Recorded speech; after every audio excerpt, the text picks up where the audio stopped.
I wanted to point out something about the wind visor. I noticed it while I was editing, and I wanted to take it out and ride it to make sure that I wasn't just seeing stuff. And while I was riding here, I did notice that it does vibrate. Flimsy on the top here. I don't think it's gonna fall off. A little annoying while riding and at it vibrate. If I don't pay attention to it, I think I'll be all right. Get back on the bike, take it for a ride, see if I can capture it on video again and show you guys how this windscreen vibrates. I'm not gonna replace it. I'm gonna put some wear and tear on it. I did pay about 180 bucks for this thing, so replacing it right now, brand new, it's not gonna make any sense. Trying to resell it, it's probably gonna be a no-go, so I might as well keep it, put some wear and tear on it, and take my time, see if I find something else that I like with time. We'll let it be for now. We'll see down the road if I'm gonna replace it or not. I still think it looks good, so we'll see. Last video I mentioned I added these decals on the gas cover here and the ones down here.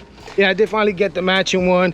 I think it looks good. Took my time installing it so it wouldn't be all crooked and stuff. It was $50 for this thing shipped. I thought it was a little expensive, but I kind of already committed to the design. I guess it is what it is at this point. I also ordered the seat cowl, the OEM USB port for this thing, and I ordered the exhaust. Now the seat cowl and the OEM USB is already in. Just waiting on the exhaust for the dealership to call me, and I'll go pick it up, and we'll see how this thing turns out overall. Downtown Fort Pierce is one of my favorite spots to come to. I like hanging out here.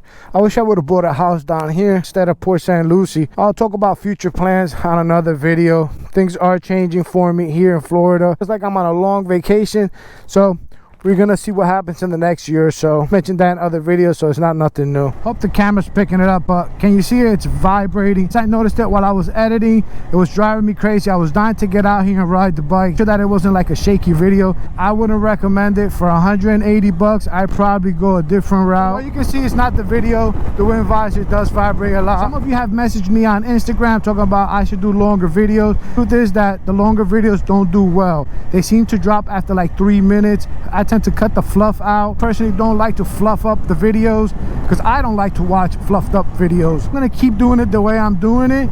If I make enough content to make it an 8 or 10 minute video, I will. Otherwise, I'm gonna keep chopping them up the way I like to chop them up. I feel like the retention stays there a little bit better. YouTube seems to like it. They seem to kind of recommend and push those videos out, even though they're shorter. I prefer the algorithm picking up the channel than just losing it all completely because people are just not interested. There's like a handful of you guys that always ask like, hey, so what are you doing with this? What are you doing with that? So I don't see more interest in that. I'm not gonna do longer videos, unfortunately. I just kind of want to pick my audience.